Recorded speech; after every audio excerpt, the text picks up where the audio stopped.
Hey everybody, I'm back. Fifth one in a row. I have all five fingers on one hand. I am gonna master this social media thing. Um, I am. I will. I have. I have mastered social media. That is I, the master of social media. Um, Good morning. It is Saturday, June 29th, if I'm not mistaken. And I am still really high and a little bit underslept after a really quite amazing show last night that had a lot of firsts. Um, gosh, the Hermit showed up in a way that has never showed up before, and the Hermit did. Now you imagine the Hermit. You always think of this old dude, right? Got a lantern. Oh gosh, I should probably show you, but anyway, little guy, beard, carrying a lantern around. It's glowing. Um, and he's like a quiet guy, lives up in the mountains, right? People seek out the hermit. There's a hermit, right? You know, did you know did you know that the hermit, number 9, is a badass wrestler? That's right. The hermit took somebody down last night. He got pulled in the challenge position, and the man who had asked the question um, wouldn't stop smiling, and it was almost like it was plastered on his face. And it was a question about depression. We'd covered depression a couple days ago, and so I was particularly. It was up for me, my own past bouts and even current bouts with depression, with these waves. At least for me, now the waves are getting much smaller. They're not so high and then so incredibly low.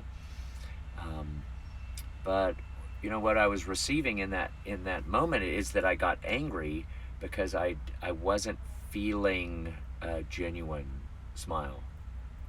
And that moves into something which I think I might have talked about here, the concept of middle class oppression that comes from reevaluation counseling, about how we're always pretending and lying that everything's okay, and that white people are especially bad at it. It's kind of part of our culture. And so anyway, that was going on, and because the hermit was in the challenge position, it meant that this person was really particularly having a challenge finding that inner light.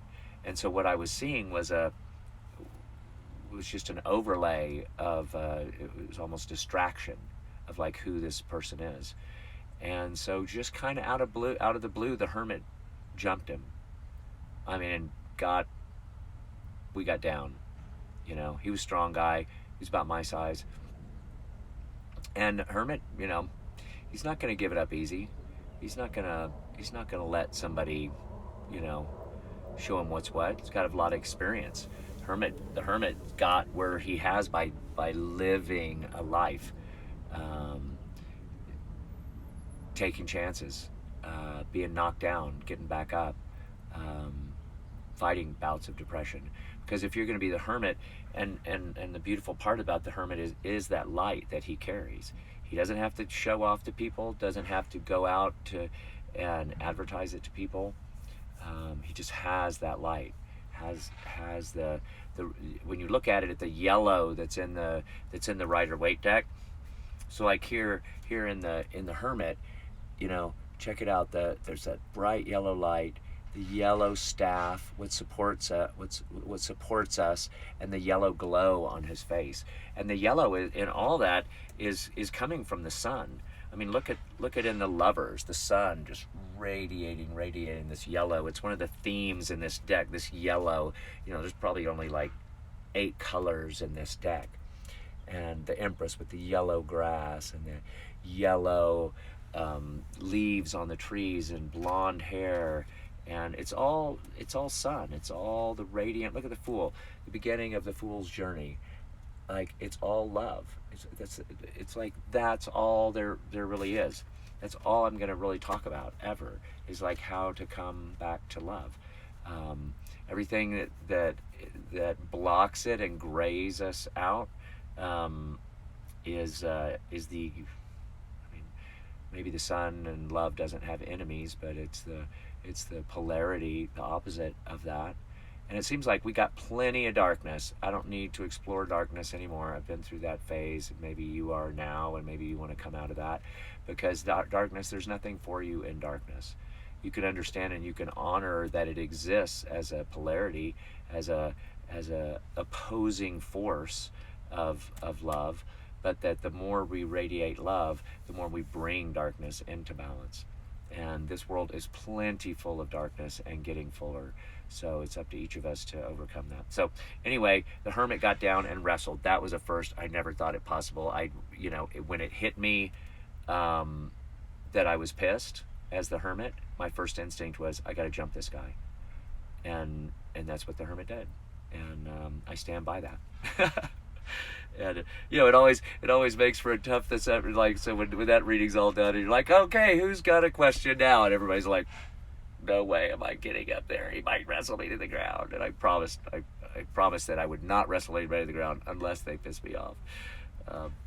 So anyway, it was a great way to start a show, because it just showed that anything is possible. It's one of the beautiful things about the show and about embodying the tarot, because when you really are opening up to magic and to what is out there, you have no clue. It's like fishing in the ocean. You have no idea what's going to come up. You have no idea what bit on that line and that you pulled up, and then you're dealing with it, and so that's the model that I like to use. I just do that. The second reading was this beautiful woman. I'd heard her sing like 2 nights. She was a friend of a woman that's traveling with me, and amazing voice, and it brought tears to my eyes. She was such an amazing performer and a great spirit, and like real dynamic. And her question was about moving and whether she should keep doing circus stuff or focus on her music. And the spread on the cards was just so clear that it was, at first I went and grabbed a microphone from the band and I put it on stage, and I said, why don't you sing for us? And so, she wasn't quite prepared for that, but she thought of a song, and then she was trying to teach the band how to play it, and she started singing it, and it wasn't quite working, and I said, okay, wait. What we're going to do is we're going to make up a song, and and if you want some support, I can sing alongside you. And she goes, okay. And so she gives the band a chord progression, like B, E minor, and they start playing it, and she starts singing one of her own songs again, and it's not working again. And I said, wait, this is an improvisational show, and we're going to, that's what you're going to do. You're going to make up a song about this this challenge that you're in right now. And so I told the band, just start play that B, E minor. If there's a chorus, then do a chorus, and we're going to make this up. And so I started the singing, and then she joined me, and it turned into this kind of like back and forth exploration in music, and it really worked. And she could show off her voice, and I was supporting her. And it was really, really beautiful. And when it was in, she started crying, and she says, I'm a classically trained singer, and I have never gotten on stage and improvised. And it was beautiful to see how that had affected her. That I see it in ecstatic dance a lot. I've been an ecstatic dancer for almost 25 years now, and I see people come in that are classically trained, sometimes ballet, sometimes modern. And I've danced modern. I've been in a modern dance troupe,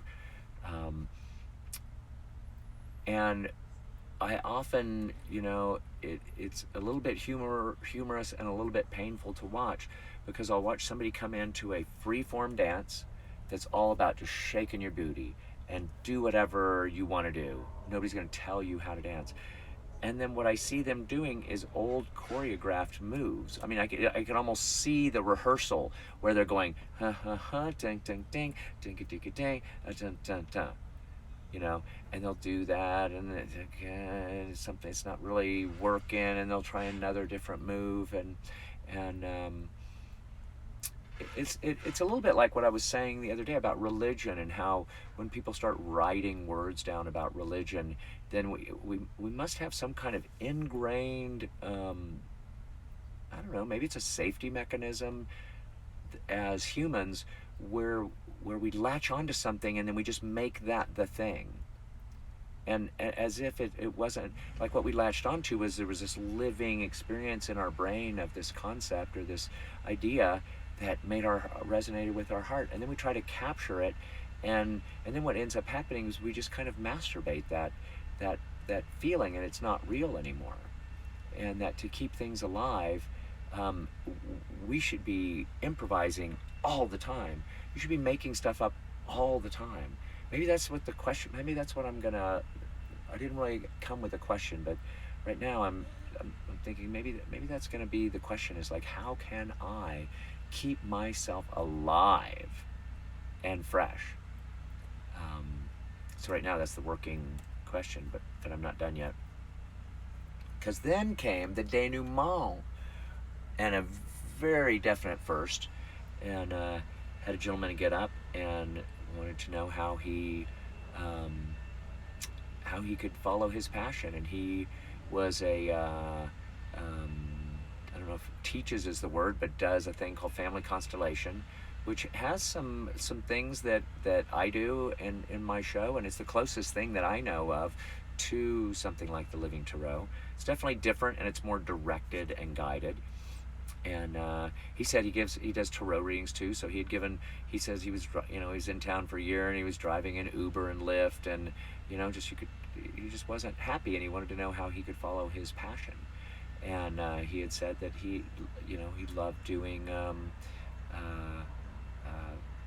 this family constellation work. And on top of that, he had seen the Living Tarot 15 years ago in Seattle. That was right before the tragic ending of Living Tarot, which I will someday tell that story, but it's probably going to be an hour long. Anyway, so that was amazing. And so we do the spread, and I fan the cards out like this, and I said, now you're going to pick 3. And all of a sudden it came to me, it's like, he wants to do what I'm doing. He needs to feel what it feels like to have an audience. And because the family constellation work is kind of dry, it's not. I mean, there can be audiences, but usually people show up and then they get picked, and they become your mother and your father, and what's obstacle is in your way. It's very symbolic. It's archetypal work because you're also got the archetype of your mother and your father. It's not quite as astrally archetypal, which is something that I have to have. So anyway, I said, okay, well, I've got it. And I went up to the board and I erased his name, and I wrote my name, and I said, you come and sit in my seat, and I'm going to sit in your seat, and you're going to give me a reading. And he said, how deep do you want to go? And I said, I'll go as deep as anybody wants to go. And he said, do I need to use your structure, or can I use my structure? I said, you can do whatever you want. It's your show. And I handed him the show. And he did an amazing job. He did a family constellation work for me about prosperity, because it's been really up for me of how to really manifest financial prosperity and do this work at the same time. Because my policy is no one is turned away for lack of funds. It is a donation only. I do not demand that you pay $15 or $20 or $25. The show is worth plenty, but it's only worth if you're poor and can't, and maybe especially if you're poor and have no money, then you should come to the show, because there's going to be something in that for you that is going to help plant the seeds for you to overcome what's getting in the way of your financial prosperity. And it was great. It was beautiful to watch. He was a pro. I learned some things that I'm probably going to use because that's part of creativity. It's like if my show always stays the same and stays the same and stays the same, I'm going to get tired of it. You're going to get tired of it. I want it to change and be alive, and that's why I'm doing the medicine card things show at the Arise Festival alongside the Living Tarot, because I want to keep this spark going, and it's I hate to be bored, and I don't do well with boredom. When I meditate, it's not a silent meditate. I never just try to quiet my mind. Sorry, too busy. Got a lot going on in there, and I try to guide it, and like my Kundalini meditations, all these things have been coming up about what to do next and how to do that. So that was the show last night. It was beautiful. It was awesome. People were really blown away. I was blown away. I was deeply affected, and it just made me so happy. And had some more people that, one of the bigger audiences so far. So it feels like this weekend is going to grow, and that's that. So, gosh. So how can I keep it fresh, right? How can I keep my life fresh? Or maybe how can I get freshness for the first time in my life too? I mean, maybe you feel like you haven't had that for years. I mean, I don't know your life. How many people are watching this? 4, 1, 12, 100, a million? Let's get up to a million. But that's not really the important part, because what I've realized is that every seed that I plant it's like a Johnny Appleseed concept, They're out there growing, they're out there moving, they're out there changing. My goal is to help as many people as possible move into the most powerful thing that they can become. I'm not in competition with you. I wasn't in competition with the man who wants to maybe turn the family constellation into more of a performance and do that as a way of making a living. Man, this world needs so many facilitators. Somebody mentioned that last night, that there should just be a facilitator training that trains people in how to support people and how to encourage people. Like, we don't do that. Everybody's in their little selfish little bubble, and so that's, I think, one of the main concepts that we deal with in finding our own path, is supporting others in their path. And so I guess the question is, how can I live a more vibrant, creative, ever-changing life?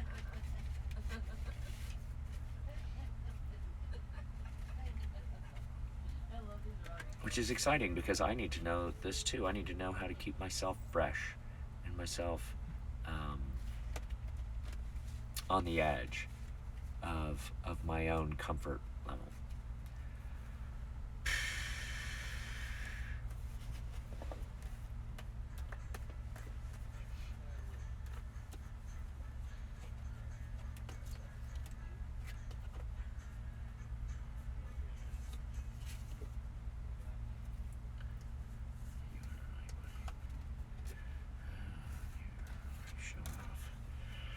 Okay.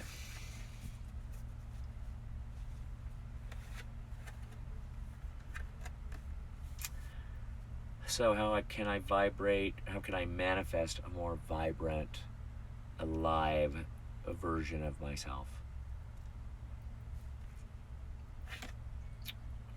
Oh, the challenge is the Emperor. Okay. Huh. Oh my. The devil finally makes an appearance. So, I'll back up. In the position of the challenge, what's really blocking you, us, me, the Emperor, sitting on his throne?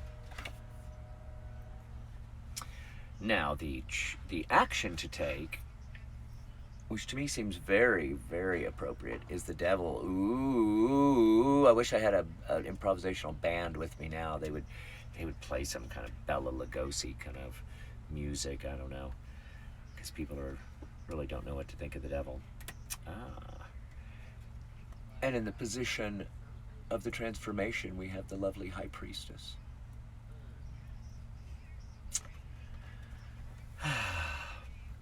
All right.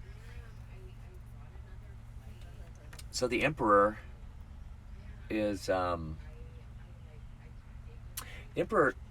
You know, on a numerological, astrological level, the Emperor is Saturn. Saturn is structure. Saturn, if you've ever heard the concept of our Saturn returns, it's roughly a 27-year, 28-year cycle.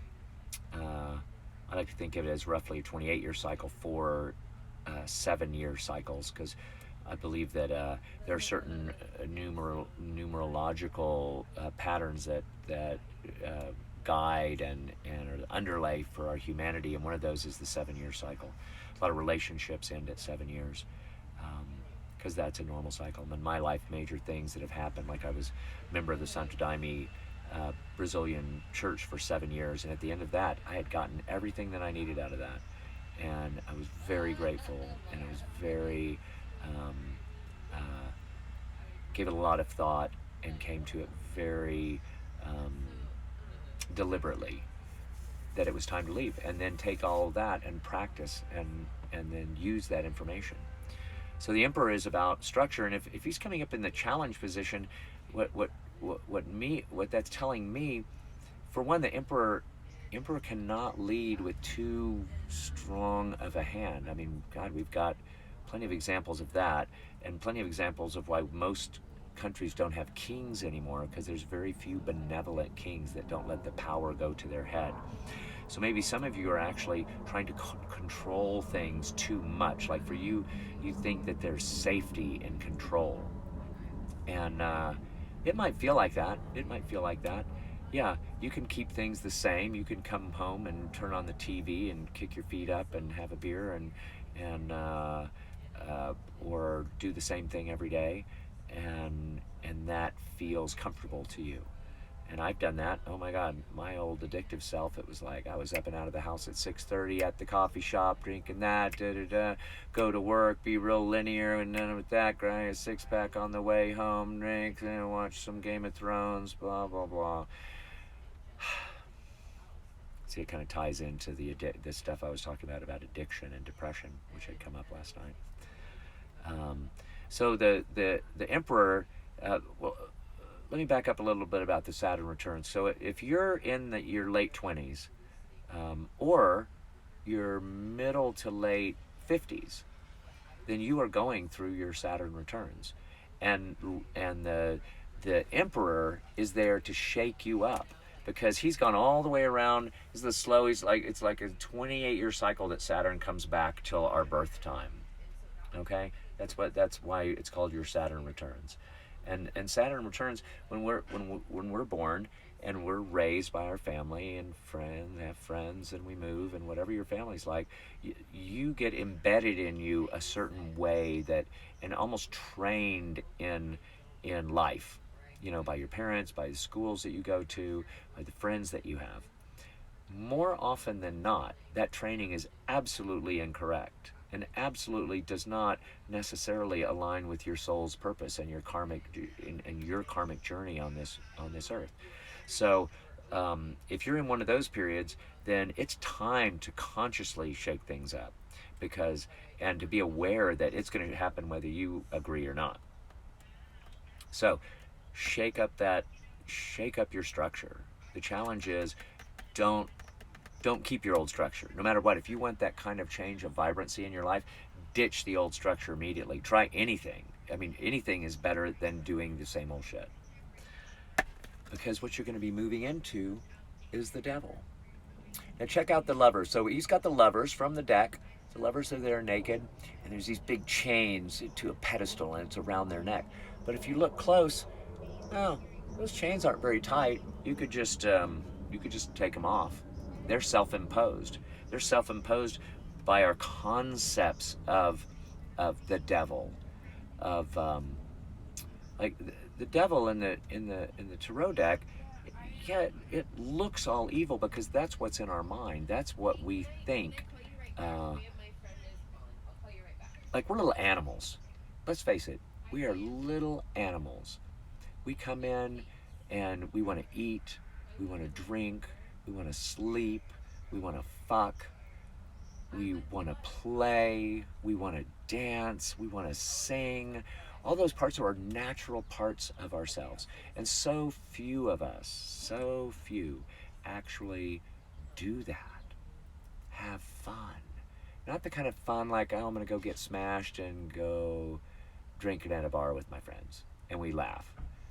That's not what I'm talking about. I'm talking about the manifestation and the running of energy through our bodies that makes us joyous and ecstatic. Find an ecstatic dance group. That would be my number one recommendation as a practitioner of that. That has been my one constant religion for since I discovered it 25 years ago.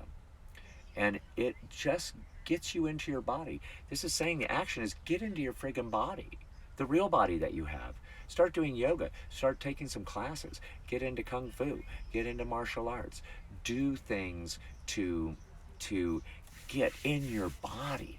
Take some tantric classes, have discussions with your lover about how to what you want and what you like, and play games with that. This is about just becoming alive. We go through this thing, we think we're alive, and we're just going through these old structures that we got taught a long time ago. It took me so long to do that. I'm in my second Saturn returns now, so what do? I buy a bus and I go on the road because I'm crazy and I have to do that. I can't not do what I'm doing. So get jiggity, man. I mean, the devil is, you know, in the show, I have put people's toes in my mouth. I have licked bald guys from from their nose all the way back to the back of their head. I will do anything to make people realize how little they are in their body. The devil does that. That's what he wants. He wants you to be in your body and sing and dance and all that stuff. So do it. Just do it. Plant the seed now. I am going to do this. Because the high priestess is there confirming, and what I think why this card, it's interesting that the high priestess is in the transformation card, because and the why I use the major arcana, because these cards are always moving. It's not like, oh, right now, today, the high priestess has shown up and then she's going to go away. No, in relation to this reading, this is saying she is all about the polarity, about dark and light, which is, the devil pushes up against that. Make sure you don't just like, oh, honey, let's start an open relationship. There's a lot of stuff to happen before that. Heal a lot of things if it's possible before that. Don't just jump into like blow up your life and throw everything away. You may need to, and you may want to, and you may do that, but you study it first. You do it consciously and with awareness, and hurt people as little as possible when you're making that jump. But don't give in to them, because a lot of people will want the old you. They totally do. The high priestess is telling you, use your intuition. Use your intuition. Take that path between light and dark and let it expand in you. Let the devil expand into you. Don't go dark with it. Don't go super woo-woo where all of a sudden no one can relate to you. It's one of the challenges in New Age, is like people just think that everybody can understand every concept, and that just by saying it softly, people will think you're more spiritual. That's not what this is about. This is about being in our bodies with it. We want to embody this transformation. So the high priestess says, use your intuition, open up your third eye, open up your body to those first instincts. And when they come, do them. Just do them right then. Don't think too much about it. It's a great plan of action. Come see my show if you're in Denver. I'll be in Oregon in August, and I'll be in Santa Cruz in September. Come and ask a question about it. Let's see what shows up in your cards. Go to livingtarot.org where you can see my shows. Go to my YouTube channel where these are going to be, and I think on Monday or Tuesday I'm going to have an official blog set up, so you can come to my blog and it'll take you exactly to the YouTube, and you won't have to field through all of my other videos. But I'm so glad you're here, and it's so awesome that you're tuning in, if you are, and God bless you, whatever God you follow, and hope to see you at one of my shows. If not, we'll see you right here. Ask a question. please comment, like, subscribe, all that stuff to my Living Tarot page, to the Living Tarot channel. All that stuff helps metrics, whatever that is, something that helps me and helps support this work.